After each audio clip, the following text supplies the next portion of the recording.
Welcome. You are watching Decipher and Learn.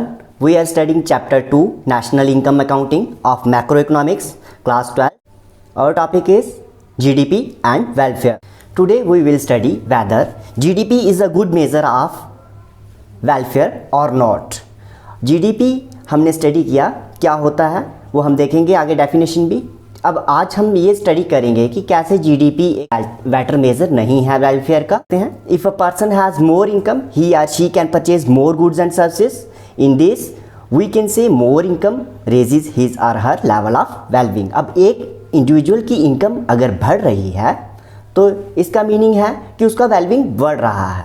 ठीक है, लेकिन अगर सभी की इनकम बढ़ रही है और सभी का वेलबींग बढ़ रहा है तब हम कहेंगे कि जीडीपी एक बेटर मेज़र है वेलफेयर का.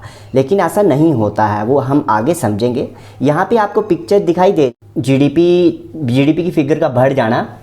एक इंडिविजुअल एंजॉय कर रहा है, बाकी सारे नीचे ये देख रहे हैं. This is because of unequal distribution. तो सकल घरेलू उत्पाद का वितरण एक समान नहीं है यहाँ पर. तो हमें दिखता है कि बहुत सारे लोग फिर भी गरीब रहते हैं. हमारी कंट्री का जीडीपी बढ़ भी रहा होता है. हर साल हम सुनते हैं कि जीडीपी इस साल इस रेट से ग्रो कर रहा है या इस रेट से ग्रो करेगा, लेकिन फिर भी लोग गरीब रह जाते हैं. जीडीपी का बढ़ना जानी देश के लोगों की इनकम का बढ़ना, लेकिन फिर भी गरीबी रहती है. This is because of unequal distribution of income. तो आगे बढ़ने से पहले हम एक बार जीडीपी की डेफिनेशन को देखें. So what is GDP? GDP is the sum total of value of goods and services created within the geographical boundary of a country in a particular year. तो एक साल में जो भी हमारी कंट्री की जोग्राफिकल बाउंड्री में गुड्स एंड सर्विसेज प्रोड्यूस होती हैं तो उसका सम टोटल कर लेते हैं, उसकी मनी वैल्यू का सम टोटल कर लेते हैं हम. ठीक है, तो it gets distributed among the people as incomes. तो ये सारा जो जीडीपी होता है ये लोगों में ही डिस्ट्रीब्यूटेड होता है. ठीक है, लोगों की इनकम होती है, लोगों में ही डिस्ट्रीब्यूटेड होता है. So we may be tempted to treat higher level of GDP of a country as an index of welfare of people of that country. तो हमें ऐसा लगता है कि अब जीडीपी तो बढ़ गया, इससे हम ये लालच कर बैठते हैं कि इससे हमारे देश के लोगों का वेलफेयर भी बढ़ गया होगा. So we may be tempted to treat higher level of GDP of a country as an index of welfare of people of that country. तो हम यहाँ पे ये भी मान लेते हैं कि हम रियल जीडीपी को ले रहे हैं instead of nominal GDP. Real GDP हमने पढ़ा क्या होता है रियल जीडीपी. हम रियल जीडीपी की फिगर्स को ही लेते हैं क्योंकि वो ही सही फिगर्स मानी जाती हैं. एक बेस ईयर पे लेते हैं हम. अगर आपको फिर से देखना है इसको तो आप एक लेक्चर ऑलरेडी चैनल में अवेलेबल है डेसिफर एंड लर्न में, आप देख सकते हैं चैनल में जाके. तो यहाँ पे हायर जीडीपी से हम समझने लगते हैं कि शायद वेलफेयर भी इंक्रीज़ हुआ होगा कंट्री के लोगों का, लेकिन ऐसा नहीं होता है. तो ऐसा क्यों नहीं होता है, इसके 3 कारण हैं. तो पहला है distribution of GDP, how uniform it is. अब डिस्ट्रीब्यूशन जो भी सकल घरेलू उत्पाद है, जो भी जीडीपी है हमारा, अगर वो यूनिफॉर्मली डिस्ट्रीब्यूटेड नहीं है तो इसका मतलब है कि GDP as an index of welfare अच्छा नहीं है. If the GDP of a country is rising the welfare of the country may not rise as a consequence. This is because the GDP may be concentrated. GDP may be concentrated in the hands of very few individuals or firms. तो किसी few individuals के हाथों में अगर वो GDP वो income चली गई और सभी में इक्वली नहीं डिस्ट्रीब्यूट हुई तो GDP एक अच्छा वेलफेयर का इंडिकेटर इंडेक्स नहीं होगा. तो एग्जाम्पल से हम समझ. This is very simple example I have taken from NCERT. Suppose in year 2000 किसी एक साल में हम सपोज कर लेते हैं कि किसी एक इमेजिनरी कंट्री है कोई, उसमें सिर्फ 100 ही लोग रहते हैं. ठीक है, तो इस एग्जाम्पल को आप अपनी कंट्री के लेवल पे भी देख सकते हो. अपनी पॉपुलेशन को मल्टीप्लाई करना है, कैसे करेंगे वो देख सकते हैं आप. सपोज करिए किसी इमेजिनरी कंट्री में कितने इंडिविजुअल कितनी पॉपुलेशन है, सिर्फ 100 ही लोग रहते हैं. ठीक है, और हर एक इंडिविजुअल कितने रुपए कमा रहा है, 10 रुपये कमा रहा है. मतलब एक इंडिविजुअल की इनकम कितनी है, ₹10. 10 जीडीपी क्या होगा? जीडीपी हम simply number of people multiply there earnings. ठीक है, तो हम उनकी अर्निंग से उसको मल्टीप्लाई कर देंगे, जहाँ हम कह सकते हैं कि सभी 100 इंडिविजुअल की अर्निंग को हम प्लस कर देंगे. ठीक है, 100 × 10 करेंगे हम तो कितना आया, 1000. सो जीडीपी हमारा इनकम मेथड से कितना आया, 1000 आया. तो इनकम मेथड क्यों? क्योंकि हम सिर्फ सभी लोगों की इनकम को ही ले रहे हैं. इनकम कितनी है यहाँ पे एक इंडिविजुअल की, ₹10. सो इन ईयर 2000 कितना जीडीपी आया, ₹. अब हम ईयर 2001 पे चलते हैं. ईयर 2001 में क्या हुआ कि लोग उतने ही हैं, ठीक है, और प्राइसेस भी कांस्टेंट हैं। अब यहाँ पे हम सपोज करते हैं कि 100 लोगों में से 90 लोगों की इनकम जो है 9 रुपये प्रति व्यक्ति है, ₹9 पर पर्सन। पहले 10 थी, अब 9 हो गई 90 लोगों की income. Whereas 10 individuals earning is equals to ₹20 per person. तो 10 लोग ऐसे हैं जिनकी इनकम कितनी है, 20 रुपये प्रति व्यक्ति, ठीक है। एक बंदा कितने कमा रहा है, ₹20। तो यहाँ पे further suppose that there had been no change in prices में कोई चेंज नहीं है, ठीक है। तो जीडीपी क्या होगा 2001 का, हम सिंपली इन 90 लोगों की इनकम को प्लस करेंगे प्लस 10 लोगों की इनकम को प्लस करेंगे। 90 लोगों की इनकम क्या होगी, 90 लोगों की इनकम क्या होगी यहाँ पे 90 मल्टीप्लाई ₹9, ठीक है। एक बंदे को कितनी इनकम थी, ₹9, ठीक है। 90 लोगों की कितनी इनकम थी 9, 90 मल्टीप्लाई 20। अब 10 लोगों की इनकम कितनी थी 20, तो कितना आ गया हमारा जीडीपी फॉर द ईयर 2001, 1010। तो हमारा जीडीपी पहले कितना था 2000 में 1000, अब फिर उसके बाद कितना बढ़ गया 2001 में, एक साल के बाद 1010। तो हम सिंपली देख सकते हैं कि जीडीपी कितना बढ़ा है एक साल के बाद, सिर्फ 10 रुपये बढ़ा है। 10 compare to 2000, the GDP of year 2001 is higher by ₹10। तो जीडीपी कितना बढ़ा है, ₹10 बढ़ा है।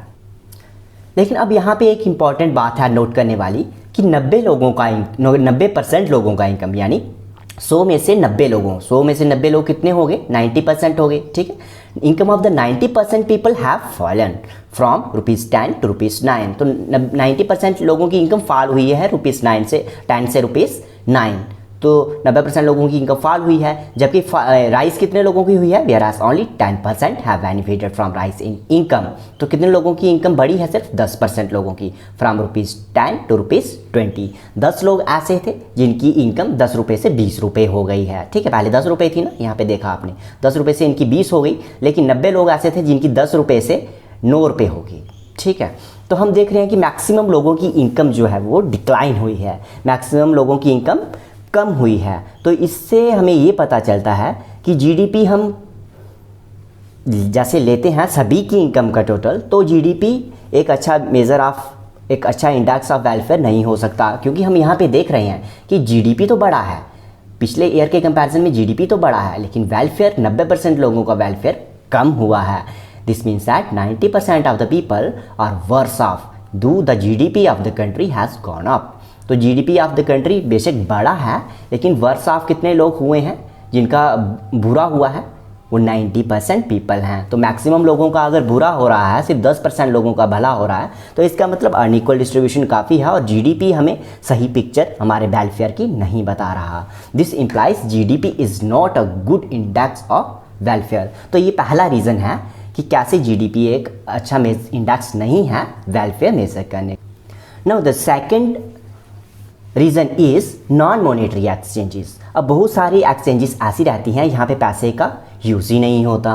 हमारी कंट्री में बहुत सारी गुड्स जो होती हैं, गुड्स के साथ ही एक्सचेंज होती हैं, ठीक है। तो many activities in the economy are not evaluated in money terms. तो बहुत सारी इकॉनमी में एक्टिविटीज़ वो मनी टर्म्स में इवेल्युएट नहीं होती। जैसे घर पे फीमेल्स अपनी सर्विसेज परफॉर्म करती है एट होम, उनकी पैसे नहीं मिलते हैं, और not paid for.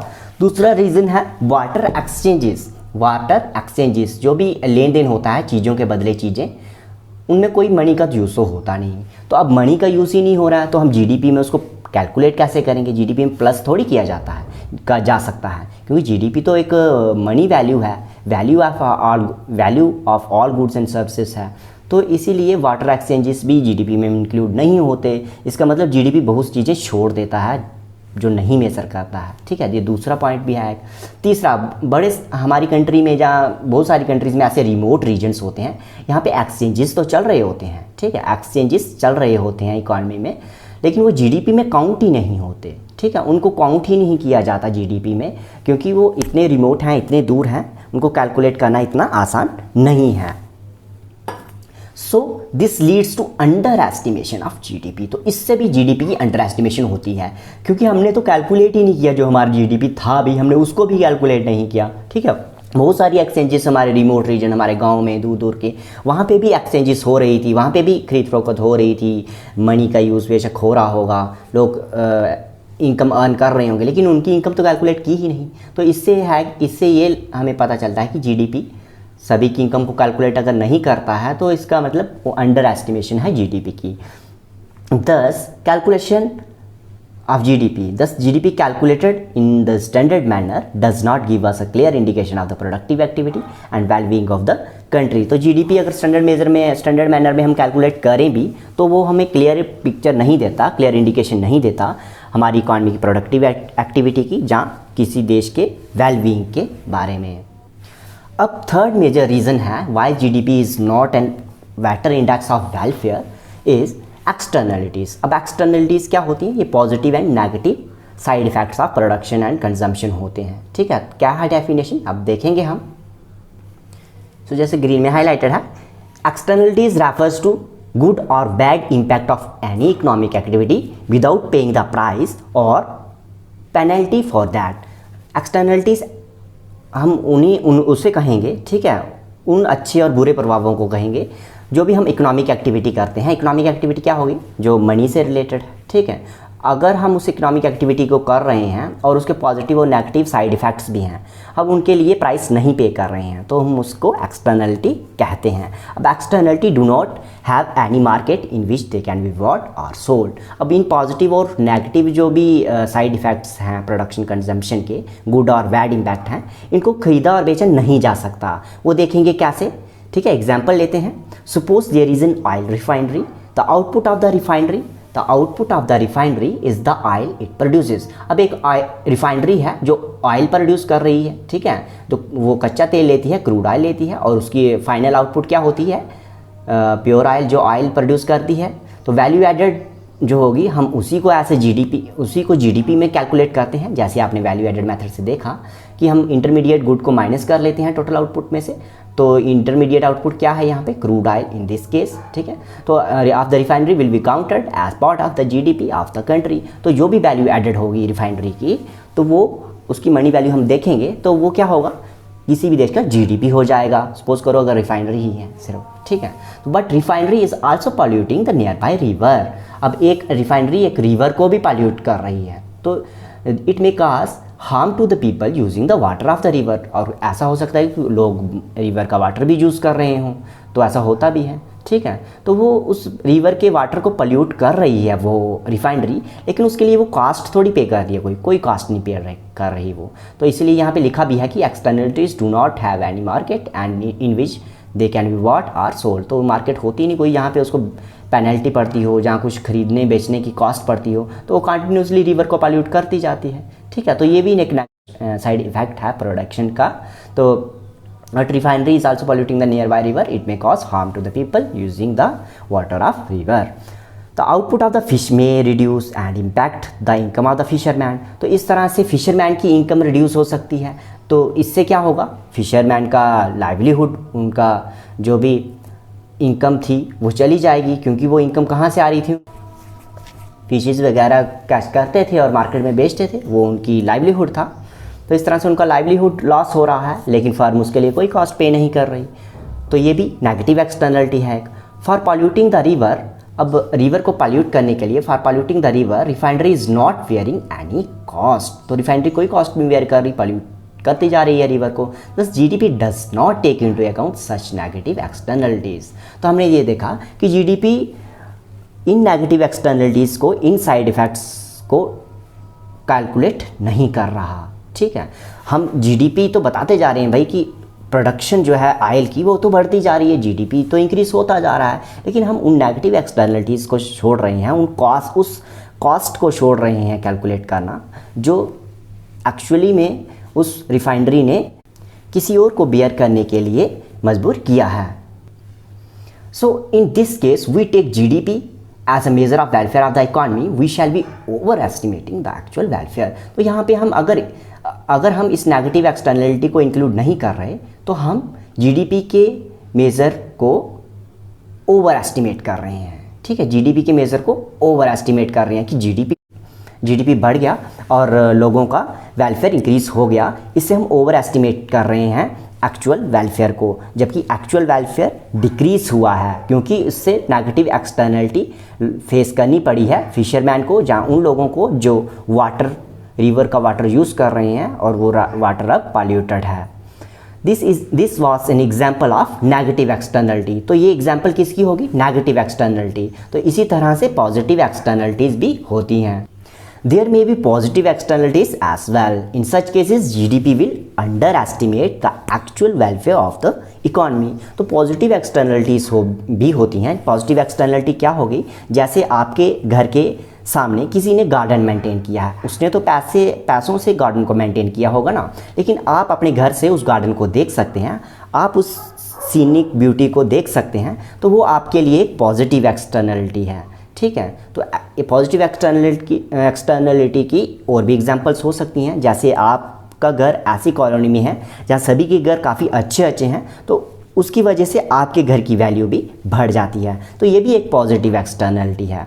In such cases GDP will underestimate the actual welfare of the economy. तो इस केस में जीडीपी अंडर एस्टिमेट कर रहा है एक्चुअल वेलफेयर को। वो कैसे? क्योंकि हम उस पॉजिटिव एक्सटर्नलिटी को ऐड ही नहीं कर पा रहे हैं जीडीपी में। ठीक है, जबकि उससे वेलफेयर लोगों का बढ़ रहा है, लेकिन हम जीडीपी में उसको इंक्लूड नहीं कर रहे, तो इससे हमारी जीडीपी एक तरह से हमारे वेलफेयर को अंडर एस्टिमेट कर रहा है। So these are the reasons, these are the limitations why GDP is not better index of welfare. तो इस तरह से हम समझ सकते हैं कि जीडीपी एक वेलफेयर का एक अच्छा मेज़र कैसे उसकी सिग्निफिकेंस कम हो जाती है as an good index of welfare. Thus, due to these limitations, the significance of GDP as an index of welfare is reduced. So, I hope आपको ये टॉपिक अच्छे से समझ आ गया होगा। Thank you for watching. You can subscribe the channel Decipher and Learn for updates and more videos.